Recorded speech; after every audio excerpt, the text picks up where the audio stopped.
Welcome to Talking Business, a podcast produced in Melbourne, Australia.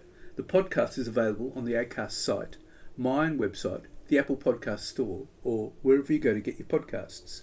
Or you can get it at the Business Acumen website at www.businessacumen.biz or at Banking Day.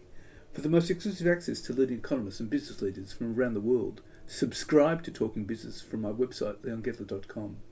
I am Leon Gettler. My job is to review and monitor the week's news in business, finance and economics. I bring it all to you every week.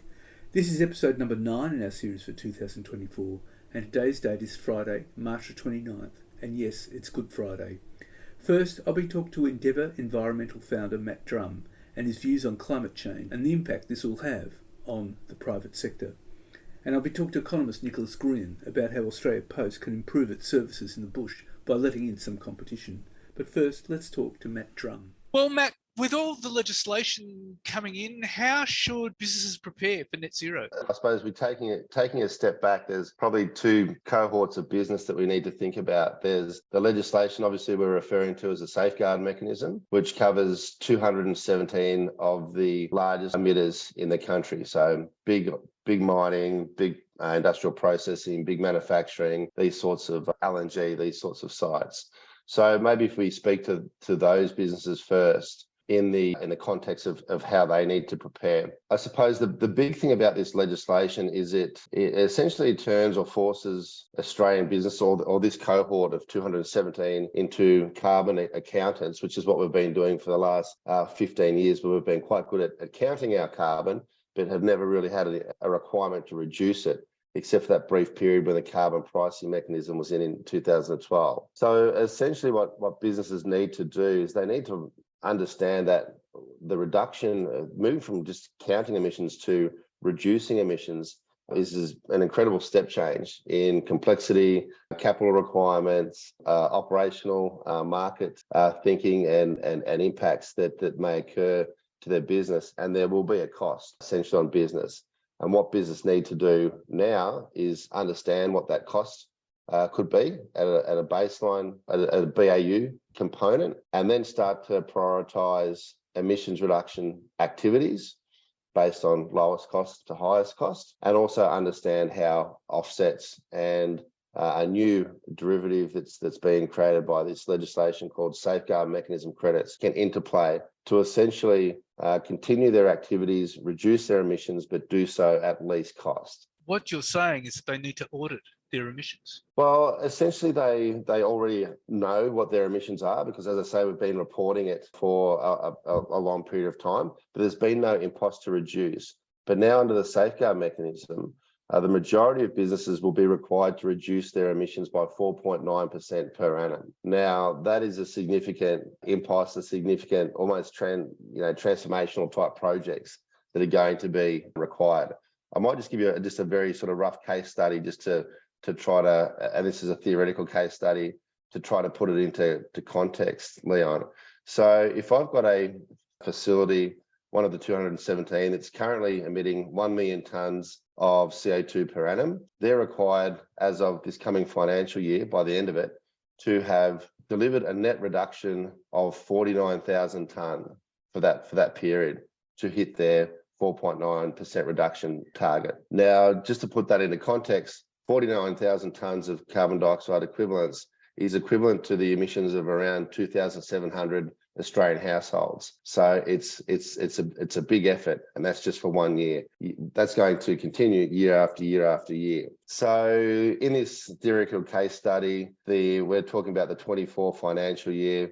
This business hasn't had a chance to introduce these transformational or these high impact carbon reduction activities, which might be a fuel switch or a big energy efficiency project or the like. So they're going to have to meet their 49,000 tonne reduction via the purchase of carbon offsets, Australian carbon credit units to be precise, or ACCUs we call them, or safeguard mechanism credits that are created by other entities within the 217 safeguard cohort, which may be able to produce these safeguard mechanism credits if they have actually reduce their actual emissions. So, but just say they have to purchase ACCUs or offsets and safeguard mechanism credits. If you run a rough estimate or sort of maybe a high cap on what those units might cost each. I've used $75 as the price for each one of those units, whether they're carbon offsets or safeguard mechanism credits. 49,000 times $75 equals 3.765 million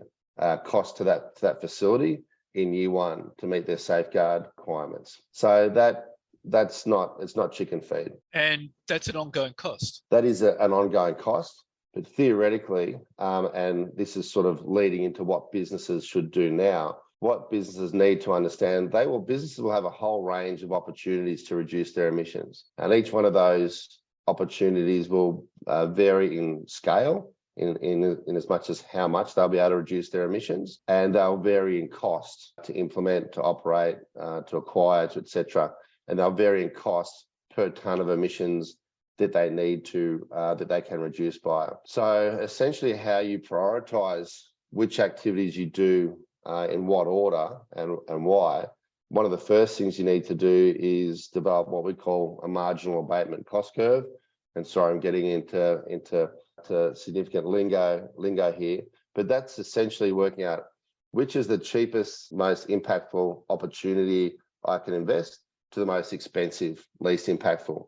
And theoretically, you work from the bottom of that curve up to the top of that curve, implementing the cheapest, most impactful activities first. And that's how MAC works. And that's what businesses need to understand, because these projects are going to need finance. They're going to need approvals, both financial approvals and potentially development approvals. They're going to need hardware and equipment install, purchase, commissioning, et cetera, et cetera. It's a long-term play, and this policy is a long-term policy, but some of these bigger projects are obviously a long-term play and need to be brought into the business's longer term horizon. That's at significant costs for the business.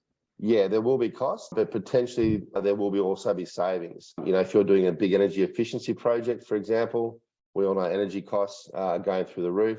If you're implementing a project that saves significant amounts of energy it might have a payback period of 2 or 3 or 4 years. After that 2 or 3 or 4 years is up, that particularly could be a cost negative opportunity. So it depends. Over the long term, some of them will, and factoring in the cost of carbon, which we now have, some of them will have positive returns sooner rather than later. Can you give me examples of success stories in this? Yeah, sure. One of our clients that we've worked with, and this is all in the public domain, is Orica, big manufacturer of explosive products and the like. Orica, their Kooragang Island decarbonisation project. Orica is an example of an organisation that has acted early. They acted before the safeguard mechanism was in play, and they've gone through this MAC type approach. Found a really good decarbonisation project, involved significant capital investment. There was ability to cost in certain benefits for implementing that prior to the safeguard mechanism. And because of that project's going to save about 4.5 million tonne over the life, I think out till 2030. That's going to put them in a very good position for their safeguard going forward. So a lot of their action that will be required on the safeguard mechanism has already been completed. But that was a multi-million-dollar project, and it's a good example of the types of projects that will have to be invested in and implemented again and again across these 217 heavy emitters. That's going to require a lot of forward planning. Yeah, certainly, and that's why there's a few aspects to it, Leon. There's the forward planning component, again, understanding which activities should be prioritised and why. The other things to consider are, because there is now an implicit cost on carbon at the site level, making sure that your reporting is accurate. Your reporting of emissions, which has a financial implication, is accurate and also timely. Most organisations or most of these facilities will only report once a year to the regulator because that's all they're required to do. But because there are financial implications and other implications, the suggestion would be to move to monthly or quarterly, at least, internal reporting, so you can understand the impacts of your emissions profile on your balance sheet and P&Ls. So that's two things that businesses really need to think about and will help that forward planning. It's interesting because I've read environmental reports from large companies, large listed companies, Yep. And they're a bit all over the place and very vague. Yeah. Have you found that too? With regards to their response to the safeguard mechanism? Or not just safeguard mechanism policies, but environmental issues generally? Yeah. Listen, I think there has been. If I focus it on the climate space, which is sort of my real area of expertise, we've seen a lot of net zero targets being set by organisations. Once upon a time, the standard was to set a net zero target by 2050. The expectation from investors and other stakeholders certainly is that should be that time horizon needs to come closer. 2040, 2035 time frames are becoming more and more the norm. And some of those targets and how organisations are going to reach them can and are by necessity somewhat vague, because you don't know what technology is going to be available at 2035 and at what cost in 2040. So there is, as I said, necessity, a level of vagueness there. And the organisations caught on the safeguard mechanism won't necessarily know, particularly if they haven't done their homework, what they're going to be looking at in 2030. And even if they do their homework, there's going to be hard to abate sectors that are going to be relying on green hydrogen and these types of things. And the jury's still out on some of those technologies and whether they can be scalable and delivered at the right price. So there's a whole lot of unknowns in here as well that companies have to deal with. There is, but there's certainly some short-term things that need to be dealt with. And we've seen a lot of organisations covered under the safeguard probably sitting on their hands a little bit. And that's probably a response to the fact that we've had 10 years of climate wars and failed climate and energy policies. And a lot of these companies have invested time and effort into these historic policies that never eventuated. So there's probably been a bit of inaction based on that, not by all, but certainly by some. There's also been inaction because we all knew that the Greens were going to be involved in this decision-making process and the legislative process, and which way they were going to go was up in the air until just recently, until they've signed on. But certainly, organisations need to start understanding the impact at a cost base, and also their ability to pass through those costs into their supply chain and to their clients. What their contracts and supply contracts to clients look like. Is there a change of regulation cause? One of the other big ticket items of this policy is the trade exposure component. So if you can demonstrate significant impact on revenues that this policy will have on your organisation due to your being trade exposed and not being able to pass on those costs, because you're working in a global market, then that actually allows you, rather than having a 4.9% reduction per annum, you can actually have a more minimal reduction applied to your facility, which might be 1 or 2%, which obviously is a pretty big break. Gives you a bit more time and a bit more leeway. Well, Matt, that's quite fascinating, and I'm sure businesses will welcome this and study it closely. Thank you very much for your time. No worries, Leon. And now let's talk to economist Nicholas Gruen. Nicholas, you've argued that Australia Post enjoys two monopolies, not one. What do you mean, and why does it matter? So we're all familiar, I think, with the fact that Australia Post has a legislated monopoly on letters. And the purpose of that monopoly for the whole of Federation has been that it costs a little bit less to deliver mail quite a lot less to deliver mail in dense areas in the city and quite a lot more to deliver it in the country. And Australians are perfectly happy with the cross-subsidy that is involved in saying that a letter can get anywhere in Australia for the cost of a stamp.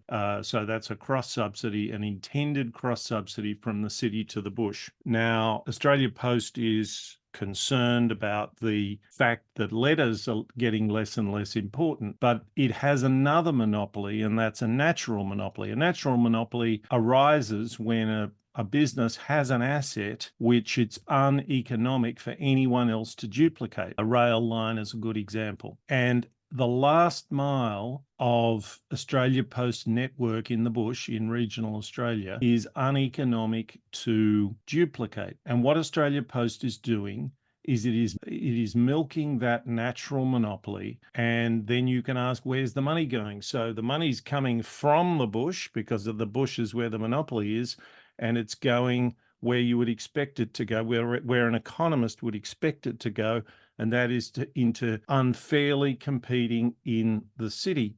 It's being used to cross-subsidise the city from the bush. And I was asked by Christine Holgate, my company Lateral Economics is doing some work for Christine Holgate, her company TGE. TGE is a logistics company. It delivers parcels and does a lot of bulk carriage. It, in fact, is a subcontractor to Australia Post, has a very large network, and it wants to use Australia Post's network, the last mile of the network in regional Australia, so that it can give regional Australians a better deal. And guess what? Australia Post doesn't want to give regional Australians a better deal. It's too busy milking that monopoly. So what's the impact of this on deliveries in the bush? Well, the deliveries in the bush, they've essentially, if you want to send something to, let's say you're an online retailer and you want to send something, let's say you're RM Williams and you want to send some boots to somebody, they're made in regional Australia and you want to send them all around the country. You have to do that with Australia Post. And that means that Australia Post tells you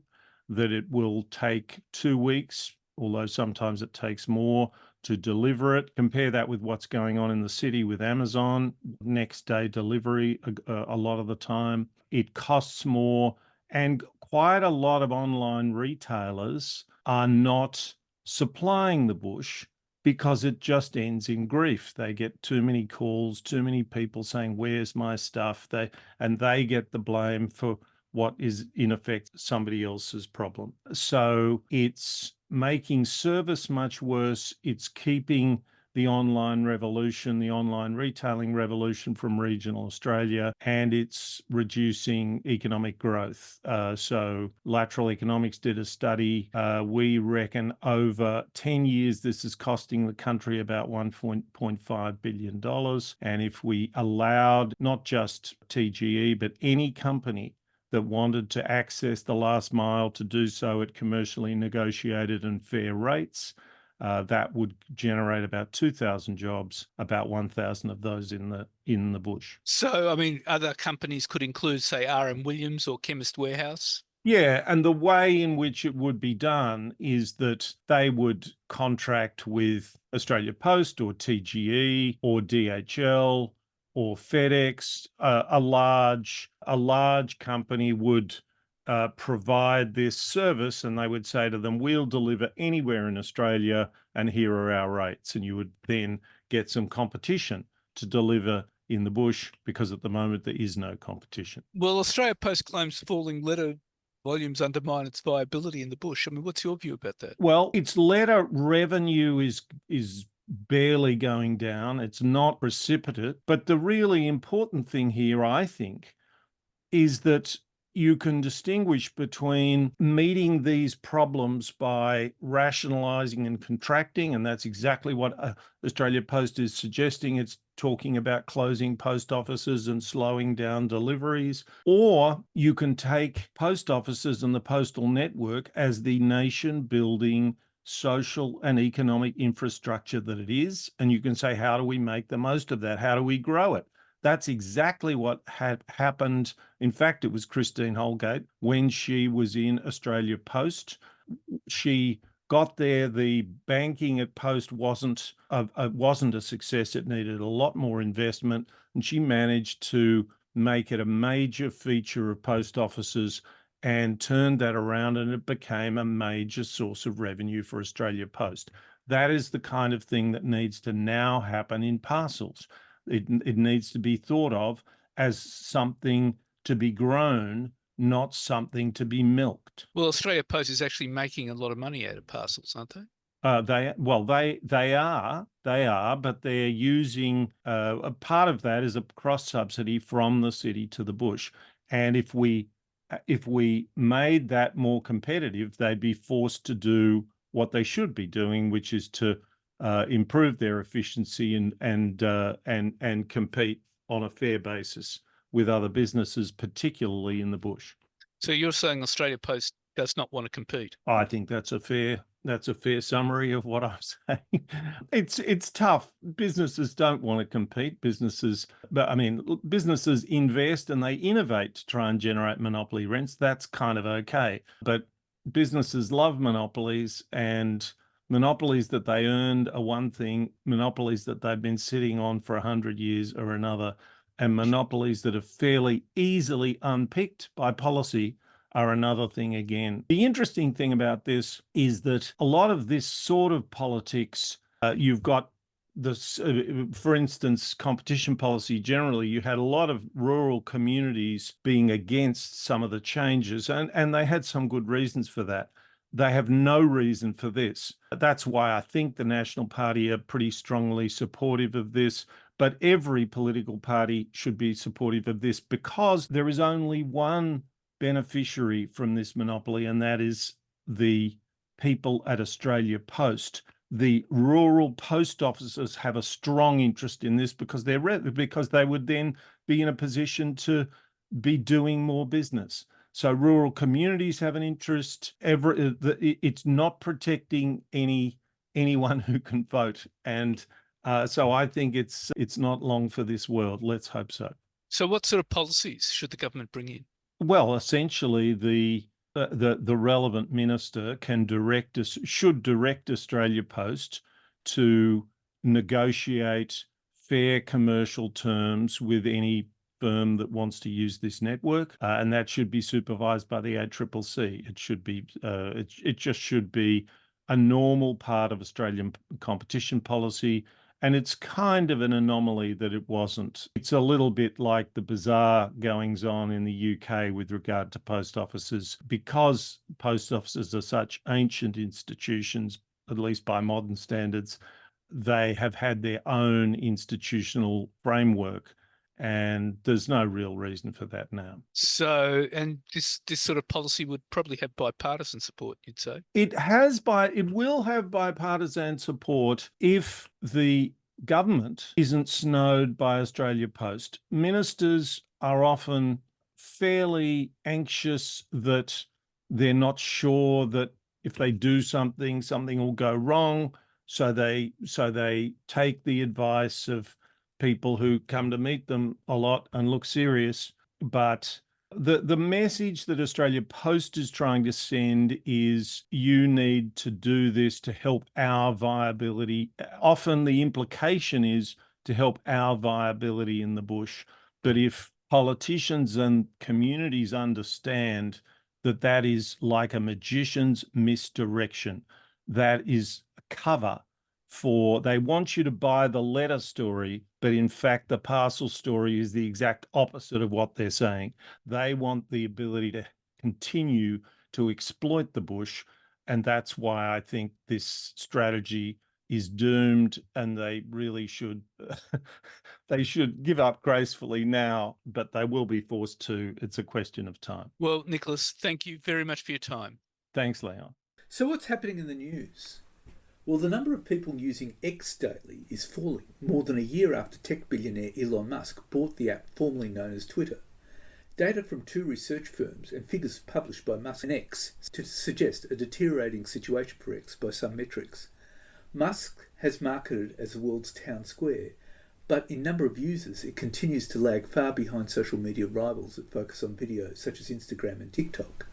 In February, X had 27 million daily active users of its mobile app in the US, down 18% from a year earlier, according to Sensor Tower, a market intelligence firm based in San Francisco.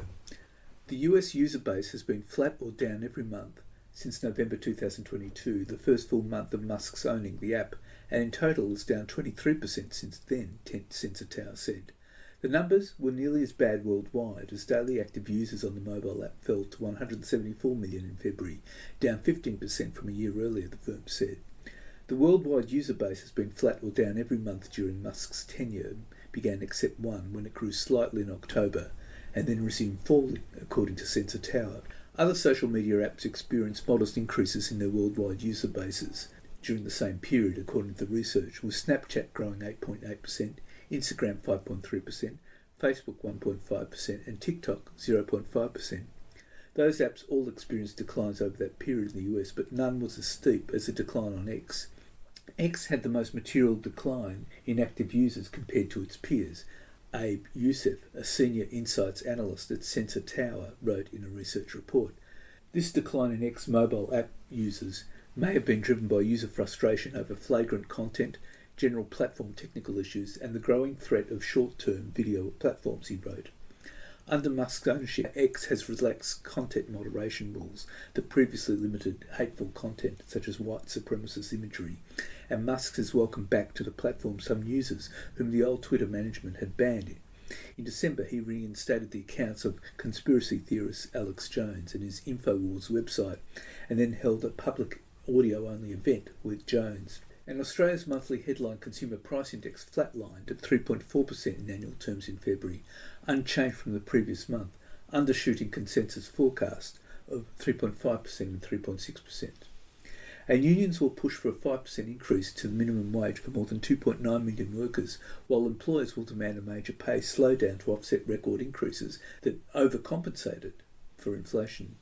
The Australian Council of Trade Unions announced it will call on the Fair Work Commission to lift the national minimum wage from $23.23 to $24.39 an hour this year, and the full-time annual rate by $2,295 to $48,200. The increase, which would flow to more than 100 industry awards, would cement Australia as having one of the world's highest minimum wages in nominal terms, second only to Luxembourg. It comes as unions in New South Wales, including those representing construction workers and 15,000 railcore workers, pursue pay rises of between 5% and 8% a year in moves officials hope will trigger broader wage rises across the country. Despite last year's record increase of 5.75%, ACTU Secretary Sally McManus said workers on awards were still $5,200 worse off after inflation had eaten away their pay rises over the past 3 years. And Jacqui Lambie will demand the Liberals agree to boost transparency in Tasmania's political system and rethink plans for a $715 million AFL stadium in Hobart in exchange for a deal to return Premier Jeremy Rockliff to power. In the wake of Saturday's inconclusive election results, the Liberals are on track to take up to 15 seats in the expanded lower house of 35 members. As many as 3 Jacqui Lambie network candidates are expected to win seats, potentially offering Mr Rockliff a path through the chaos. But the federal senators said they would push for the State's Integrity Commission to get new powers and calls for tax breaks for small business. Truth in political advertising laws and faster turnaround times for freedom of information requests are also on the table. Senator Lambie said the State's Integrity Commission needed to be given new powers, suggesting it had basically never heard a case. She will also push for more transparency around the AFL stadium development, demanding the contract be provided to new MPs. Any changes to the agreement with the League over the stadium, which was a key issue in the campaign, could be a political nuisance for Mr Rockliff. I'm hoping there's a prospect that it can certainly be adjusted because Tasmania just cannot afford that, she said. We do not have a resource sector like Western Australia does. We don't have gold-plated road. And Peter Dutton has committed the coalition to develop laws that could extend to forcibly breaking up Coles and Woolworths after he stepped in to stop the Nationals working with the Greens to rein in supermarket power. Mr Dutton intervened with National leader David Littleproud this week, blocking fledgling cooperation with Green Senator Nick McKim on proposed forced divestment laws. He has previously stressed any changes must benefit consumers, but promised action on market concentration. It will come as no surprise that it is a principle of our party not to look to the Greens for leadership on how to manage the economy, the opposition leader told Coalition MPs at Parliament House. This development coincided with the companies facing intense scrutiny on their pricing practices from shoppers in Parliament, and new Australian Bureau of Statistics data on Tuesday showing that some of the claims of price gouging were exaggerated, with the cost of food and non-alcoholic beverages in Australia increasing by less than those in New Zealand, the UK, Canada, the US and the EU. And CoreLogic's Home Value Index has shown an impressive growth of 8.9% over the past year, boosting the national median dwelling value by about $63,000 to $765,762, and reaching a new peak in February, driving up the cost of rent over inflation. That's despite worsening of affordability, rising cost of living and rate hikes. This has also increased the cost of rent. CoreLogic has attributed this to the increasingly entrenched undersupply in housing stock and above-average demand thanks to strong net migration.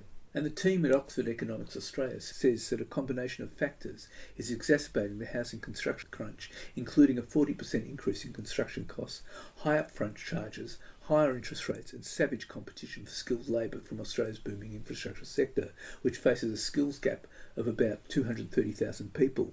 The profitability of developers and builders is poor, but high interest rates means affordability is also poor. The lack of supply feeds through to Oxford's forecast for house prices, which it expects will rise 2.4% in 2024. But senior economist Marie Kilroy says the prospect for interest rate cuts will boost affordability in 2025 and 26, when she expects national house prices to rise between 7% and 8%. Rental growth is expected to remain above the rate of inflation until 2026. Interest rate cuts will provide more relief.